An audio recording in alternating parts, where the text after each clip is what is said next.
Thanks for being here to join us.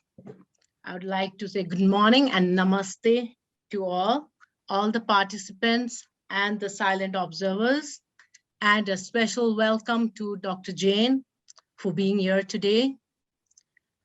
I'm really delighted, and now I think I would like to introduce her to the audience. Dr. Jane Wilson is going to enlighten us on her Himalayan wild adventures. Dr. Jane is a multifaceted personality. Apart from being an author, she's also a physician, lecturer, and a zoologist. She has worked on various child survival and hygiene promotion projects in Sri Lanka, Indonesia, Nepal, and Pakistan. And as an author, she has contributed to travel health guides, travel books, and novels. She has special interest in wildlife, which is prominent in her wildlife adventures like Himalayan hostas, Himalayan hideout, and Himalayan haste. All of these are set in Nepal and are aimed at middle-aged readers and older. These feature English boys Alex, James, and their friend Veem. These three children travel together throughout Nepal, dodging wildlife traffickers and kidnappers, trying to foil gangsters. So as it is, it does sound really interesting, her books, isn't it, children? Today, Jane will take us for an hour-long adventure into the Himalayan wild by talking about her book, sharing some beautiful pictures, and reading few passages from there. And now, before I hand over the mic to Dr. Jane, I would like to remind all of you to please keep yourself mute, okay? And if you want to share anything, you want to ask, if you want to ask any questions, you may just note down and keep it. And at the end of the session, we will enable chat. And at that time, you can send your question in the chat. Okay, then I think we are ready to start. Yes, Dr. Jane, now Excellent. Over to you. Okay. Thank you very much indeed for that lovely introduction, Mrs. Rana Singh. Namaste, everybody. It's a great privilege to be talking to you today. I thought I'd start by saying a little bit about me and then go on to talk about the wildlife adventures. So I'm Jane Wilson Howarth. Some of my friends call me the poo doctor. So this will, it'll be obvious a little bit later on perhaps why, but I've got rather unsavory interests, but writing for children allows me to make jokes about poo and farting and things like that. So what I will do is share my screen, and I hope I can do this successfully. And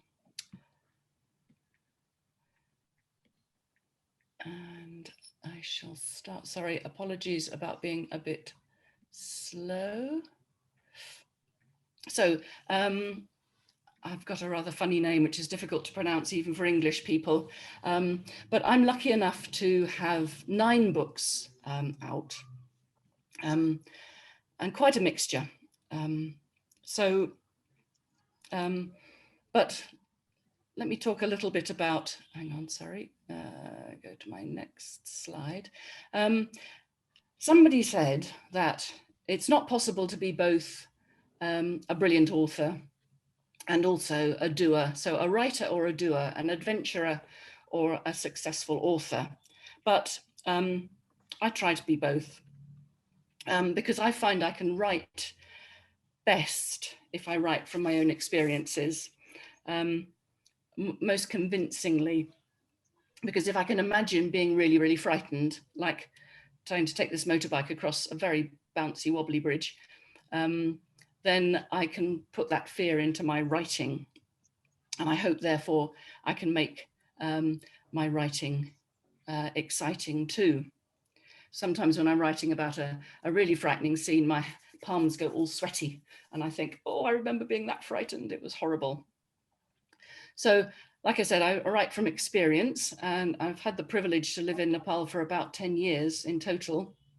And I've had lots of adventures here, and including being lost in a cave for 13 hours, which is pretty frightening experience, but also some really frightening experiences up in the mountains where we've gone across some quite wobbly bridges and some really, really frightening footpaths high up. But I believe writers need to be passionate about the thing they're writing about. And my passion is wildlife. So, so I get animals in wherever I can in my writing. So I started my writing career actually writing non-fiction, so my own stories, my own adventure stories, and also about health. So I'm a medical doctor, and I've written quite 3 books about how to stay healthy when you're traveling. But the thing I hope my audience are most interested in are the 3 wildlife adventures stories, featuring 2 boys who are modelled on my own sons. So hence the rude jokes and the sibling rivalry stuff that I know very, very well. And also there are 2 very strong female Nepali characters. In the first book, there's Ati, and in the second and third books, there is Bim. And of course, the female characters give the boys a hard time, as they should. But I want to say, first of all, to encourage those of you who would like to write but find school difficult. I found school very difficult because I'm a bit dyslexic and I was always failing spelling tests. I hated spelling. I was really bad at it. But because I wanted to communicate about my passions about health and about wildlife, I wanted to get published, and I managed to get published because that's what I wanted to do. So the rest of the talk is about my wildlife adventures. So, and these are the books that I've had most fun writing because I can make slightly silly jokes and be a little bit rude. Because grown-ups are a bit boring about talking about poo and farting and things like that. So these books are set in Nepal. They're aimed at anyone over about 7 or 8, but good readers can start, enjoy them too. And quite a lot of grown-ups have enjoyed them. There are probably more animal characters than there are human characters, but the human characters are also very important. And they've got very strong conservation themes and lots of information about animals, but not in a boring way, not in like a teacher telling you exactly about all the facts about length and weight and reproductive cycles, but interesting facts. So the first book, Himalayan Hideout, was actually first written as a bedtime story for my 10-year-old, as he was then. And he was a great critic because being 10, he was quite rude about his mother's ability to write a good story. So he'd say, oh, Mum, this is getting boring. Let's have some more action. Let's just not have so many facts. And so he taught me a lot about how I could keep the reader's attention. And so I was using sort of mysterious stuff and scary stuff and unusual stuff and unexpected stuff and unpredictable stuff. And all the time I was thinking, do I go for shock or do I go for the cute? So there are lots of different things to think about to keep my audience happy. So what I thought I might do first of all is to read a little bit from the book that I've published most recently, which is called Himalayan Heist. And I'll read from the very beginning of the book. And I have to apologize because the narrator, the person who's telling the story, is 16, and he's 16-year-old Alex. And I'm sorry I don't sound like a 16-year-old, but you'll have to try and imagine that that's who I am. So this is from Himalayan Heist. The sun was low by the time I reached the top. My legs were shaking from the climb. A biting wind sliced through my sweat-sodden clothes. Took ages to get my breath back. Ahead, all I could see were bare ridges and steep valleys. The pilot had said we'd see the road from here, but what did he know? I couldn't see any road. He'd gone a bit crazy and hadn't made much sense. There were no houses I could see, no tracks, no places where people had cut down trees, no patches of land cleared to grow food, no smoke from cooking fires. No one lived here. No one came here. No one even walked through. It was just mile upon mile of wild, broken country. Was that brutal climb for nothing? I looked up, desperately hoping I'd see a plane or a rescue helicopter. Nothing. It would be days before they sent anyone. Huge birds were circling though. I thought of eagles at first, and then I realized they were vultures. Get lost, I shouted at them. I slumped onto a big, flat, sun-warmed rock. My clothes steamed. I fell onto my back. The warmth of the sun on my face didn't cheer me. I squinted up at the cloudless blueness. Another vulture swooped in to check if I was worth eating. I must have drifted off to sleep. It was an odd dream. In my half sleep, I knew I was smiling. Something was licking the back of my hand. Sorry, I forgot to show you a picture of a vulture to make you feel, oh, danger. Something was licking the back of my hand. It was a small tongue. I opened my eyes and my guts contracted as I remembered where I was. Slowly, I rolled my head to see what was licking me. Was it some rabid animal or a venomous snake? The creature was soft, grey and reddish. It looked like a small rabbit with the wrong kinds of ears. My movement spooked it, but it didn't run far. Probably it had never seen a human before. Interested rather than fearful, it watched me, then let out a high-pitched eek. It came closer again. I put my hand out to it. It approached and licked me again. That made me feel less lonely, but I was beginning to feel seriously cold. If I didn't find shelter for the night, I'd freeze to death up here. So I thought I'd introduce you to these lovely Nepali characters called pikas or mouse hares. And I think they're so cute. I hope you like them too. They're often not very shy if you're up in the hills, and they come quite close. And they're quite greedy little things. So, sorry, I'm losing my face a little bit.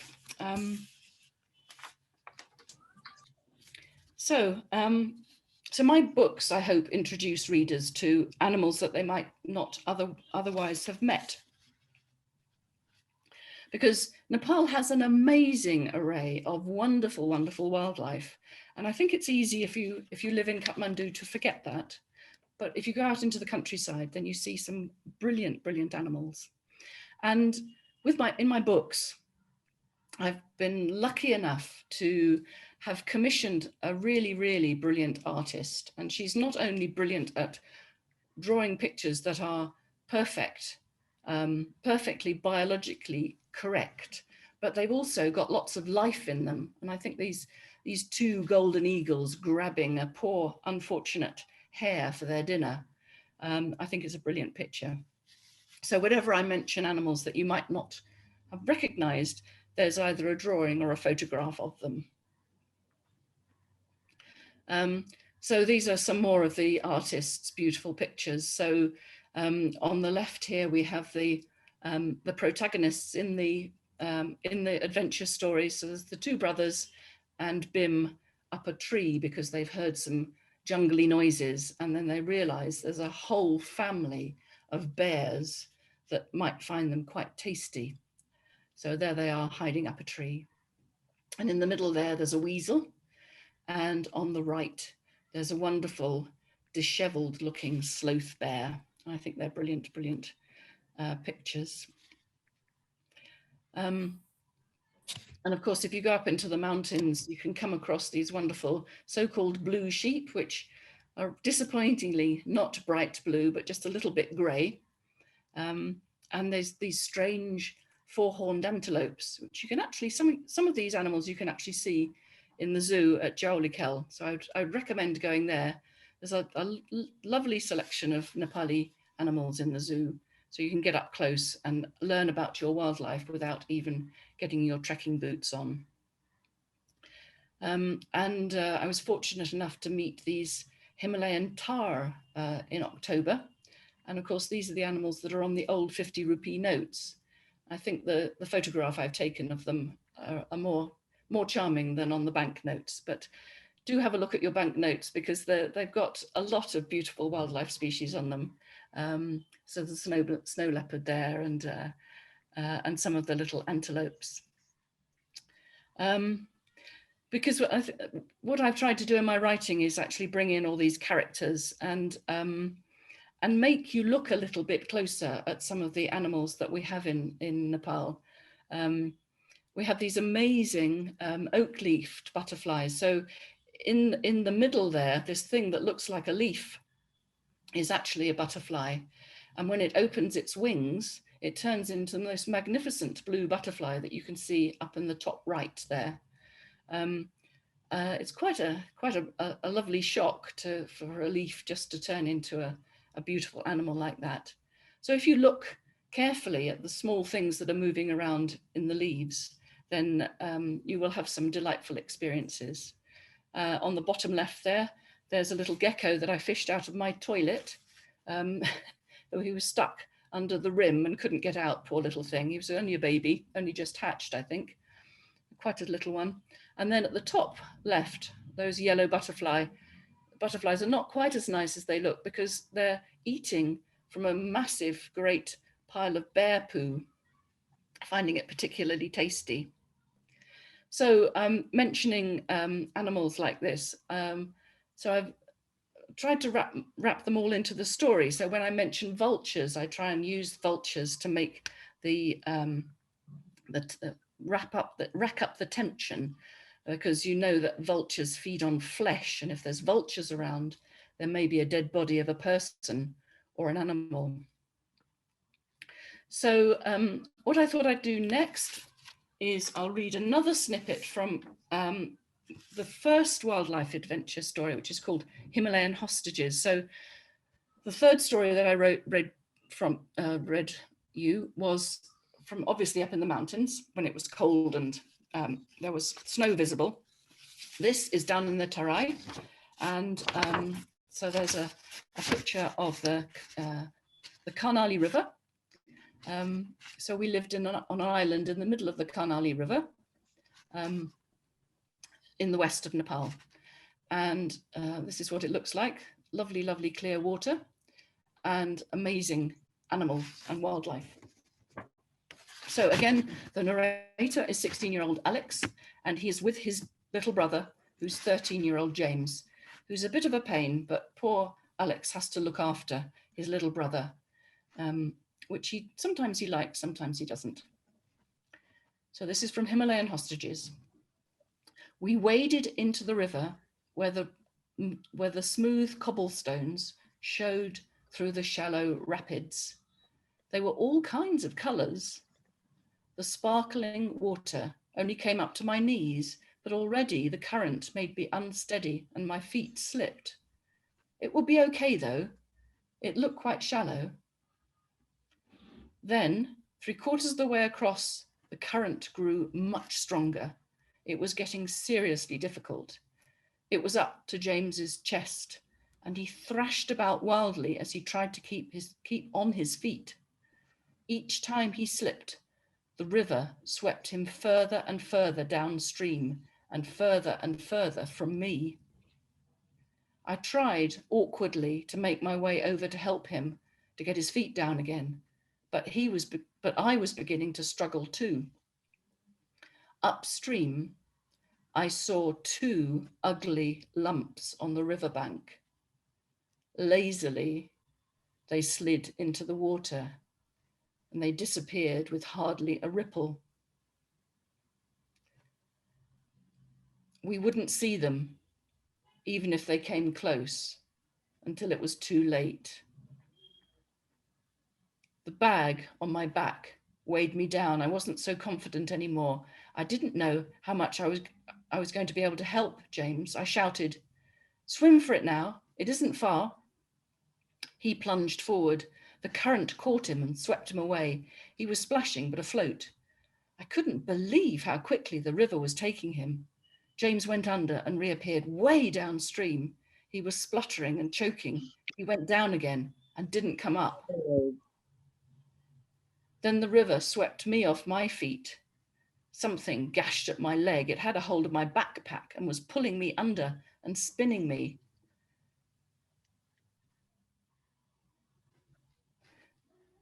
I tumbled over underwater. My head hit the bottom. I got my feet down and pushed up for the surface. I grabbed a breath.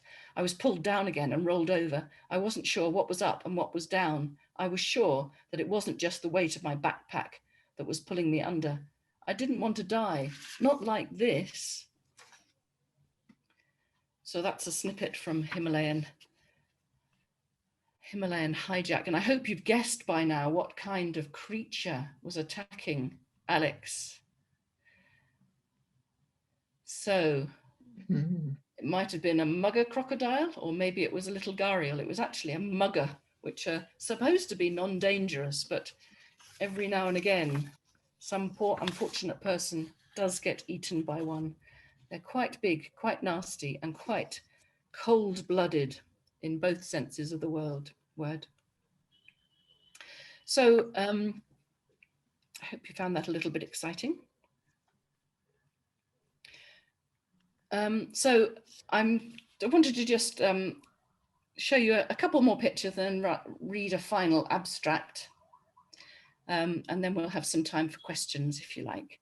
So I just love these Nyari Musa, and one of my Nepali friends explained what Nyari Musa or mongoose means in Nepali, and I think it's brilliant that Nyari means your unhappy face or the angry face, and Musa of course means rat or mouse. So they're supposed to be unhappy rats, but they always look very happy to me. They look quite smiley. And I love the fact that there is this lovely story about the Lord Ratnasambhava, who apparently hides his jewels inside mongooses. I don't know if you've heard that. And when Lord Ratnasambhava wants his jewels, he has to catch a mongoose and squeeze it and make it vomit up the jewels, which doesn't sound very nice, really. They can't be very nice and shiny after they've been inside a mongoose. But maybe the gods have got ways of cleaning up their jewels nicely that we don't know about.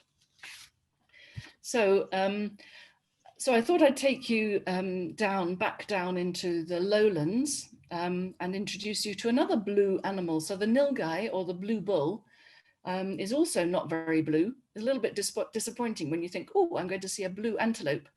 So the guy on the right is a young male. So he's going a little bit grey-blue. And the lady on the left will never go blue because she's female and she stays brown.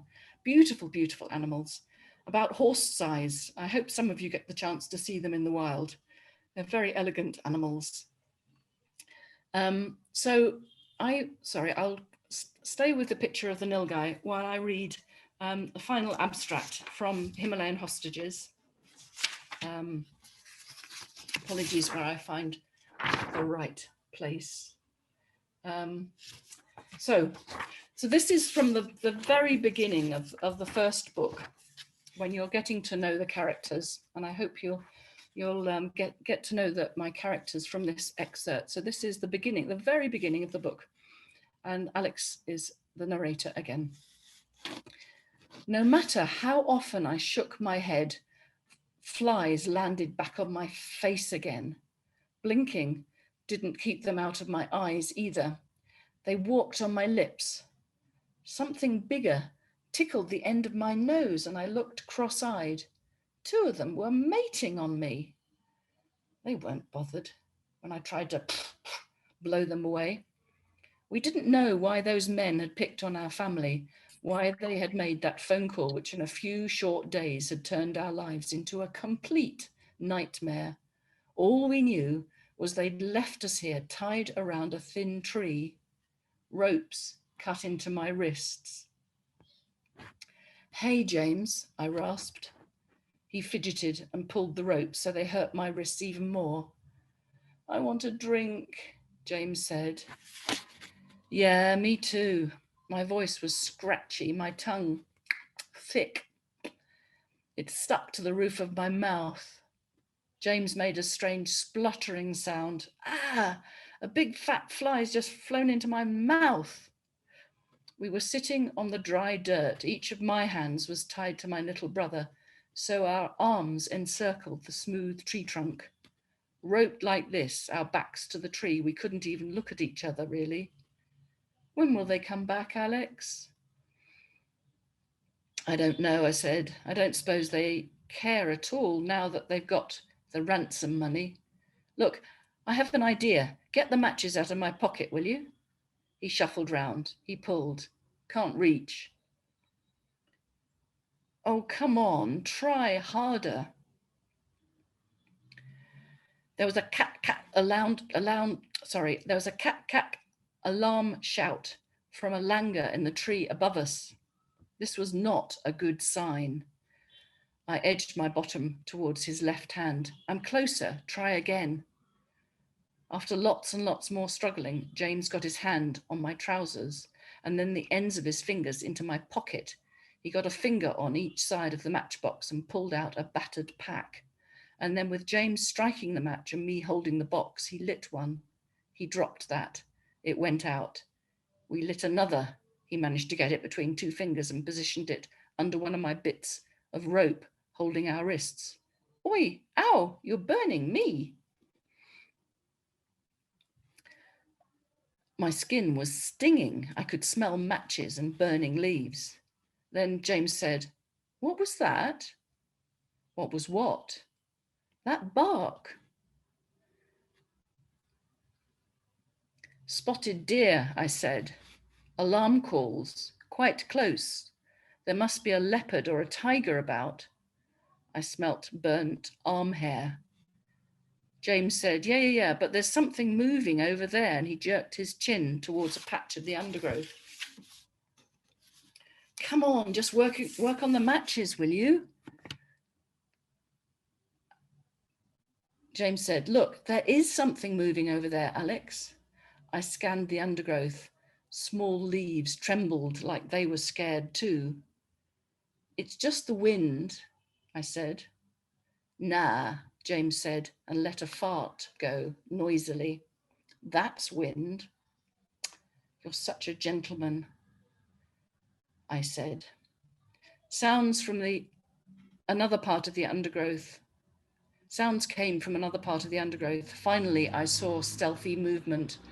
I caught a glimpse of reddish brown fur and smelt old dog. There was another blur of reddish fur. I saw a bushy tail and a wolf-like shape. Wild dogs, a pack of them. "Keep working on those ropes, James," I said through clenched teeth. My wrists were so sore. "Light another match, will you?" There were more alarm barks from the deer, but there were other sounds much closer. 2 wild dogs poked their heads out of the undergrowth. They lifted their noses up and sniffed the air. They were wolf-sized, long-legged, and looked ferocious. Their eyes were at our eye level. Their teeth were at the level of our faces. Saliva dripped from their mouths. We sat absolutely still. I wanted to swallow, but dared not. I struggled, sweating, trying to wriggle a hand free. We struck match after match, but mostly burned ourselves. And then something finally gave. Just as I was beginning to think we'd be tied up here forever, the ropes loosened. Several threads fell away. I pulled hard, desperate now. James cried out. My hand broke free. I untied my other wrist, and then James. I stood, rubbing my sore, singed forearm, checking how bad the burns were. Something made me look towards the undergrowth. We were being watched again. Another wild dog had arrived. Its muzzle was smeared with fresh blood. It licked its lips. Get up, James. Another dog appeared, and another sound told me that there were even more animals moving behind us. I looked for a tree to climb. None had low branches. There were no safe places. I didn't dare breathe. A new sound that wasn't a wild dog. It was much larger. The dogs tuned into the noise of an approaching animal. That sound grew louder, much louder. One of the dogs ran away, whining, its tail between its legs. If the wild dogs were frightened, this, whatever it was, had to be very bad news. So if you want to find out what happened to the children, you'll have to actually go and read the books.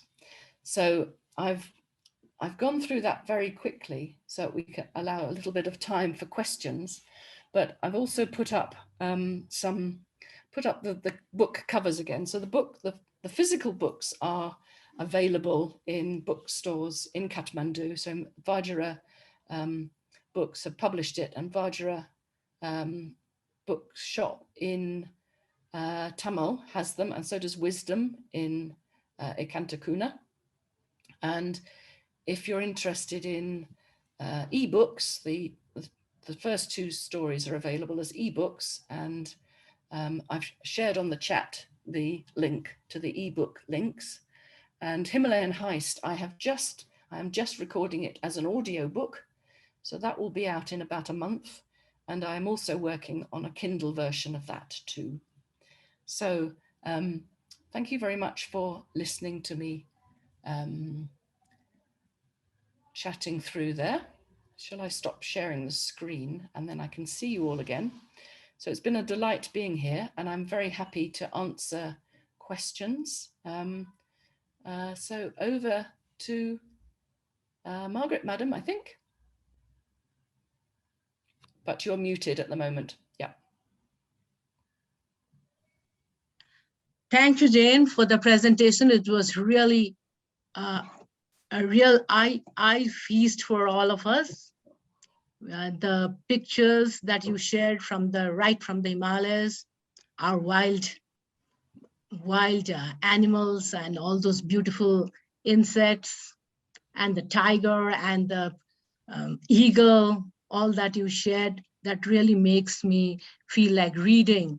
And when you started the book, this first scene that you read, it made me really imagine me as your 16-year-old Alex.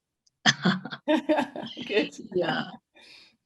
And I'm sure some participants, they must be having questions which they will put. Ms. Nikki, did you enable chat for everyone?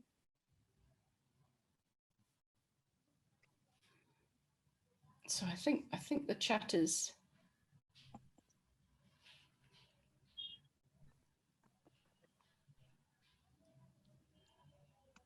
Ah, there we are. So we've got a question from the first question, I think, is, if you ever encounter a rare Nepali animal, what do you do? So the first thing I do is get my camera out, which you might be able to guess from the photographs I showed you, because all the photographs I showed you are photographs I took myself, including of the very scary tiger, who was very close indeed, as you can see from the photograph.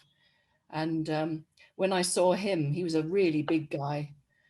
I had this crazy, really primeval fear right in the middle of my stomach. And I thought he could jump into the back of the vehicle that I'm in and very easily munch me for his snacks.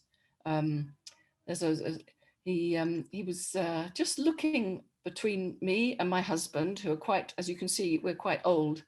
And there was also a young and tasty guide beside us. And I thought, if he decides to eat one of us, he'll probably take the nice, tasty young guide, who won't be as stringy and old as me and my husband.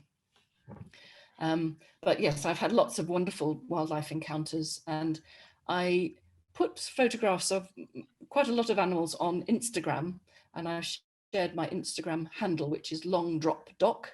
And I try to share nice photographs if I come across some beautiful wild animals. Jane, I don't know whether Nikki, Miss, you've I think they are raising hands. One Isha is raising a hand. Isha Mehta. Okay. Rat Bangla. All right. So do you want your question? You mentioned that you stayed in a cave for 13 days. Lots of people have claustrophobia or even get new phobias after staying alone in a dark place for quite a while. Could you please tell us how you maintained your calm and composure?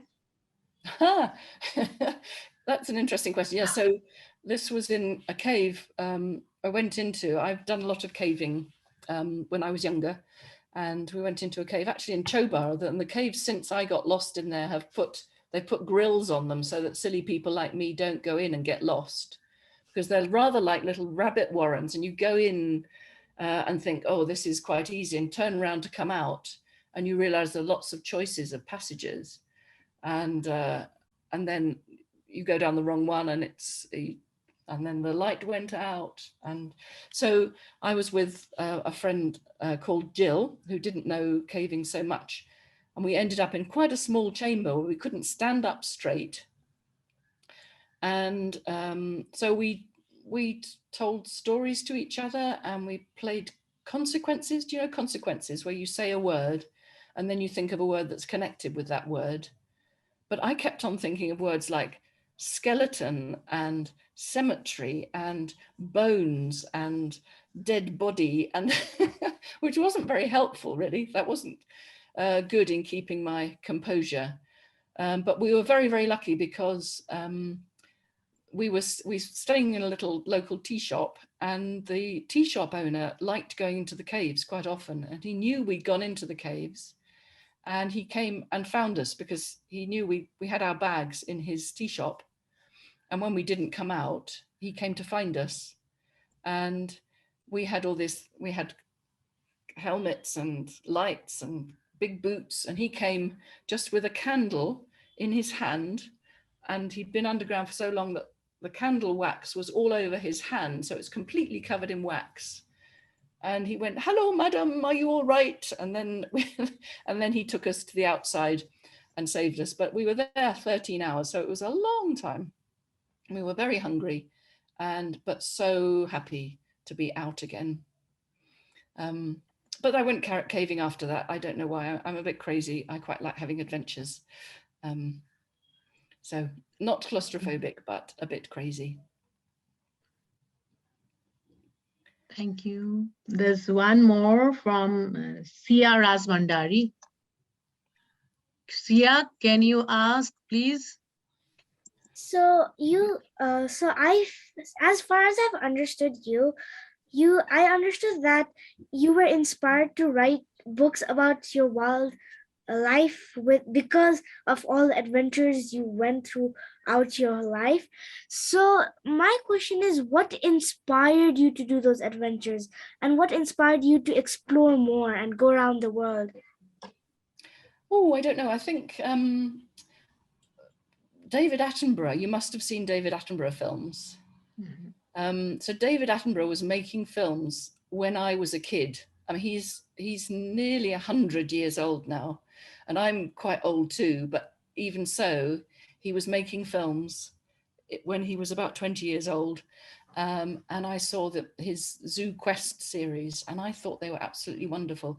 I don't know what started me off interested in animals. I just really was interested in insects and creepy crawlies, and they just, I don't know, my mum was quite interested in flowers, and I thought that was flowers are quite nice, but they're not as interesting as animals. And even in somewhere like Britain, where the wildlife isn't quite so interesting as in Nepal, you can watch amazing dramas on a tiny scale. You can see spiders eating flies and small creatures in ponds capturing others. And I just found it all fascinating. And then when I saw the Attenborough films, I thought, I really want to go to somewhere warmer where the animals are bigger and more exciting. And so when I was in my early 20s, I got together with 3 friends and we drove to Nepal from the UK to explore caves, because I started as a sport doing caving in the UK, and we decided we'd come to the Himalayan region and try and find some caves to explore in Nepal. And I was collecting animals in caves. So there are some animals in caves that have got no eyes and they're completely white, and they've got great big long feelers so they can feel their way around, and crazy, strange animals that are specially adapted to living in complete blackness, which I think is absolutely fascinating. So I don't know what started it. I think it started when I was very, very small, when I was about, I don't know, in primary school as a very young kid. And then it just expanded. And the more I saw, the more excited I got about it all. And I was lucky enough to do a zoology degree. So I learned more, which made me even more interested. And then I did medicine after zoology. And then I got interested in animals that live inside people, which are horrible and disgusting. And I like to get, work to get rid of those. So interesting parallels between the education I've had and the exciting interests I have. So I hope I communicate that enthusiasm and passion. Thank you. Adar Dev Pant, you also wanted to ask.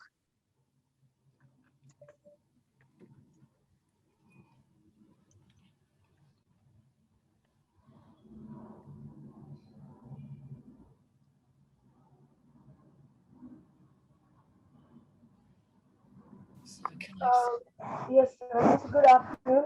So I would like to ask you, how do you manage to be an author, zoologist, and physician at the same time?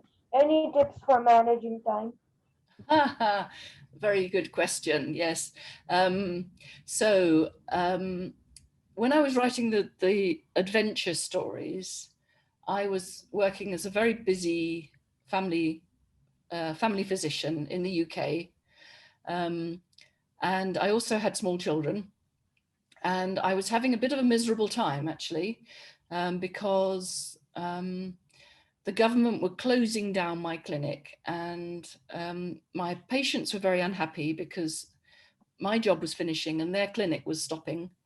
And I had a horrible manager who made me cry at work. And I'm usually quite resilient, but he made me cry. And I came home thinking, I'm having a really horrible time. And then, so what I do between getting home from work and bedtime story time, I would write some of my adventure story. And in my head, I was away in Nepal, imagining having an adventure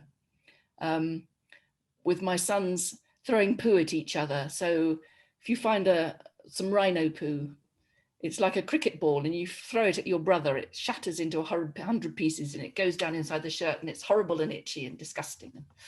So I was having great fun writing scenes like that. I completely forgot work. So it was a really good way of switching off my brain.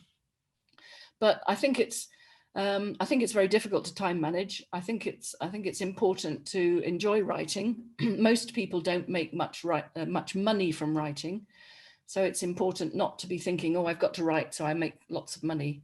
But I think I just write when I've got time. And I suppose I don't spend time, as you can probably tell, I don't get my nails done. If I've got spare time, I don't go to the hairdressers. I sit and type adventure stories. So, or I get out and have an adventure. And the adventures are also a way of unwinding from clinical horrible stuff going in my head. So if one of my patients commits suicide and I'm thinking maybe I could have helped that person by thinking about my writing and thinking about beautiful animals, it stops going round and round in my head, as things can happen when you're involved with patients.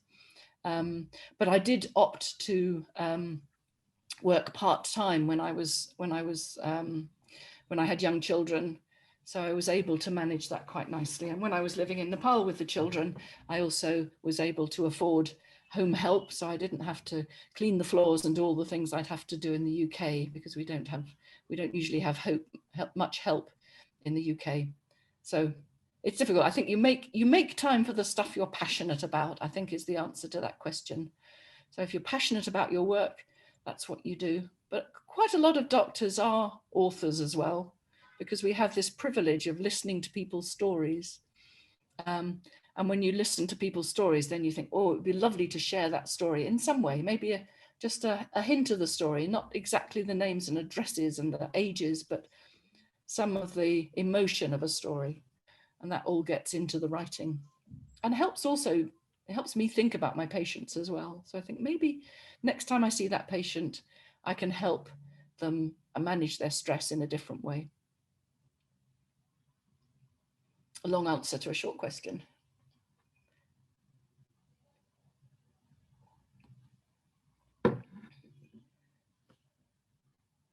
So we've got maybe another nearly 10 minutes for any more questions. Yes, thank you. Miss Shilu wanted to ask questions. She's been raising her hand. Miss Shilu. Yes. I really enjoyed the presentation, Jane. Wonderful. You're a great storyteller and you're so many things. It's quite amazing. So my question is, what brought you to Nepal? I mean, you said that like you wanted to come to a warm place, but when did you like kind of think of Nepal as a place to come and, explore and then write your book? I'm really curious. That's a nice question. So I don't know. I think a lot of foreigners just have this lovely image of the Himalaya as being a mystical, wonderful place. And of course, everybody knows about the conquest of Everest, and that was the year before I was born. So I don't know. I think it's in a lot of people's minds that it's just an amazing, amazing place. And I think I've also been lucky enough to go to Madagascar, which is another wonderful, wonderful place full of amazing animals.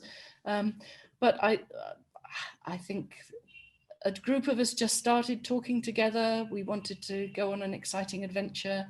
So these 4 of us who were all cavers decided let's drive overland. And it was in the 1970s when lots of people were driving to Kathmandu. You drove here? You drove? Yes. Wow. So okay. So that was an adventure in itself. So it was possible. So Iran was peaceful then, and it was possible to drive through Afghanistan as well. Wow.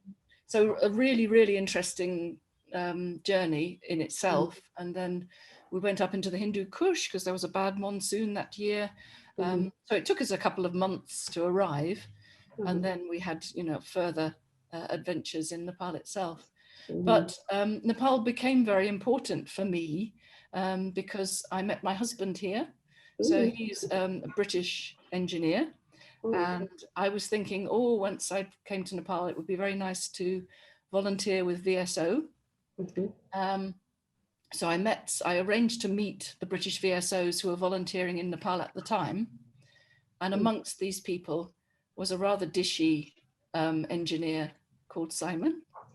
And we met, and he's a very quiet guy, and as you can tell, I talk a lot. And I asked him what he did, and he said, I'm an engineer, and I thought, that sounds quite boring. And then we ended up at the same university where I was studying medicine as a mature student, and he'd just come back from Nepal, having spent 5 years here, and I did a talk for the Exploration Society about my trip to Nepal, and he came along, and I was this great mature student adventurer talking to these young students about my experiences. And there was this guy in the audience who was asking all sorts of intelligent questions, and I really talked down to these people in the audience, and I realized there was an expert in the audience. Not only had he spent 5 years in Nepal, that time I'd spent 6 months, so nothing. And he could speak fluent Nepali, and he knew so much, and I felt so embarrassed. But then we got together, and then we came back. We got married, and we came back as a couple, and then as a family. And so we've been coming and going for a very long time now. So it's our second home. But I still can't speak Nepali very well. I'm embarrassed to try. I can speak it well enough to ask villagers if where their pain is and take this medicine 3 times a day. But I dare not speak to anyone educated because I shall probably be rude to them.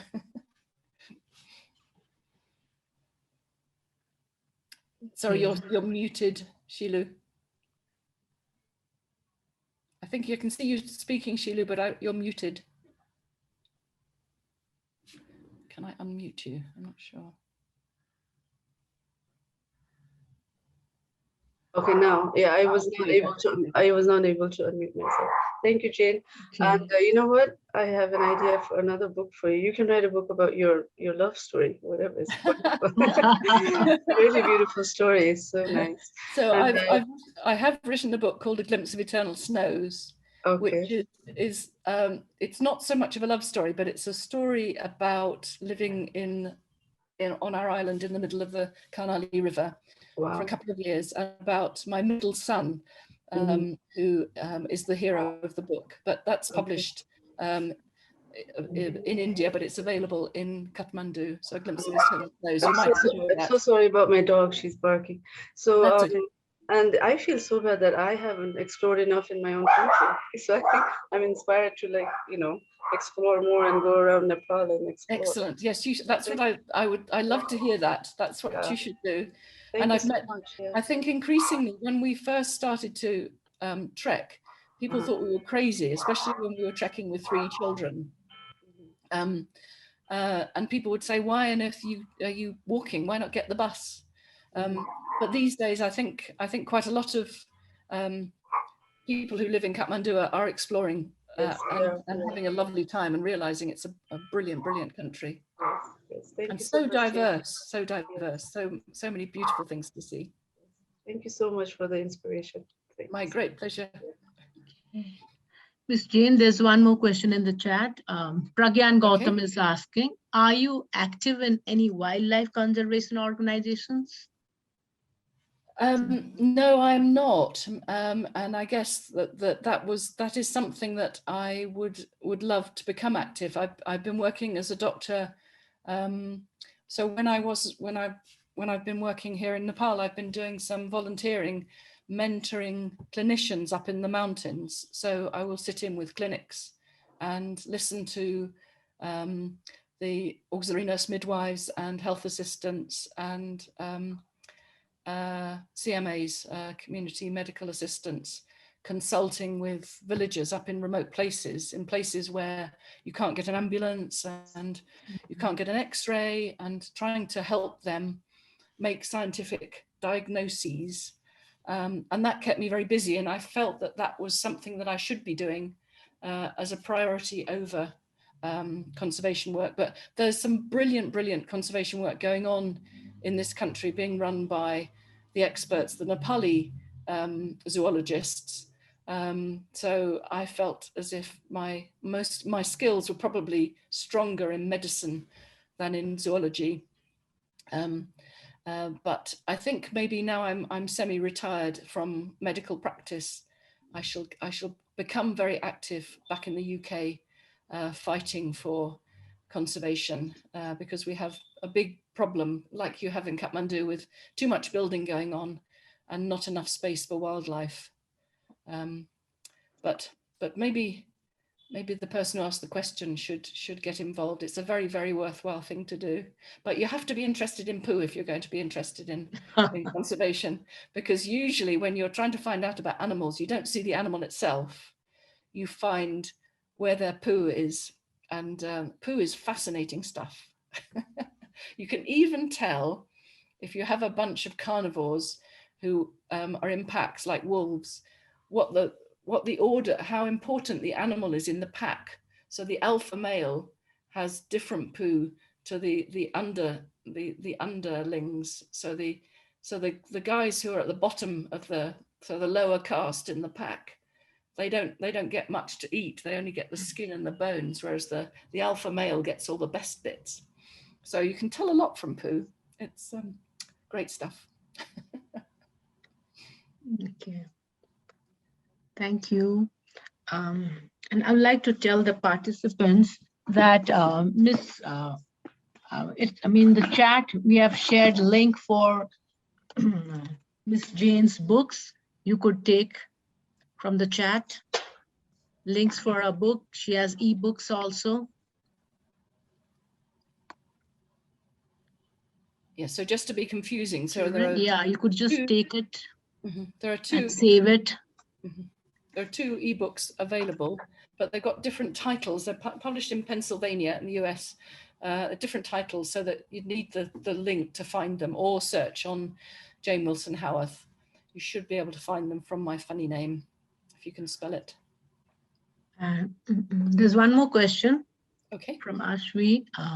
Being adventurous, what other places do you really want to travel to? That's a nice question. So we had a celebration of our retirement. We decided to book to go to Antarctica because there was a solar eclipse in Antarctica last December. So we were booked to do that because I'd love to go there. But unfortunately it got cancelled because of COVID. So, so that's one place I think we will go to. But sometimes it's quite nice to go back, because every time you go to a nature reserve, say we've been to Suklafanta many times in the far west of Nepal, which is where that picture of the tiger I took came from. And because it's right at the far west, it's not many people go there. So you go into the jungle and you really feel as if you are the only people there except the wildlife.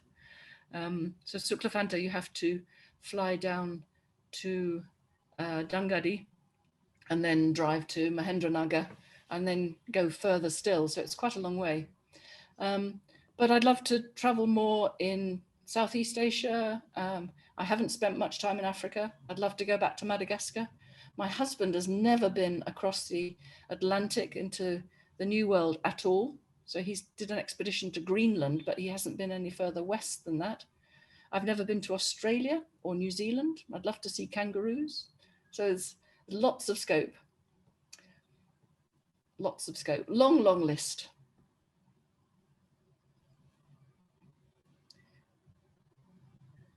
Okay, thank you, Ms. Jane. I think we should now just try to wrap up. Children, you have any more questions? Otherwise, I think we should now I would like to thank all of you who asked questions and Ms. Jane who answered you all. And now I'd like to thank everyone for being here. And now I would like to, I think with this, Ms. Jane, really, it was a really interesting session, and really enjoyed all your pictures and all that. I'm sure they have taken down your website. They'll be soon visiting, and they love reading books, especially my children. Many of my kids are there. They've joined, but somehow they're being Saturday, maybe they forget videos are on, but I know they are there. Yeah. Yeah. So is it possible to see the talk again on YouTube? Yes, sure. It's been recorded, so it will be put on. It will be there. We'll let you know. Shall let you know. Okay. It's been a great pleasure meeting you all, although only on Zoom. So maybe next time it will be in person. Yeah, we'd love to. Every year we have this, so brilliant. If you'd be interested, you'll get invitation, and we'll have you next year for sure. It will be a real in-person, not like this. Yeah, we'd love to meet you personally. Yeah. So very best en là, I should say. Children would love to get your signature. They love this, taking signature, taking your books and getting it signed. They really love that. Great. So I could pop into Ratu Bangla later, perhaps, if that's allowed. The trouble with COVID, isn't it? So yeah, being able I think we'll find out. I'll find out. I think you can. We'll just find out. So I'm only Okay. just in Jaulikel, so very close by. Yeah, you live quite close by. Yeah. And you are here for a couple of weeks? A couple of months, yes. A couple of months, okay. Yeah, so brilliant. Mm. Thank you so much. It's been a great privilege and a pleasure. Yeah, you're most welcome. We too enjoyed it thoroughly. Yeah. Fantastic. Okay. Now I think I think this is going to post some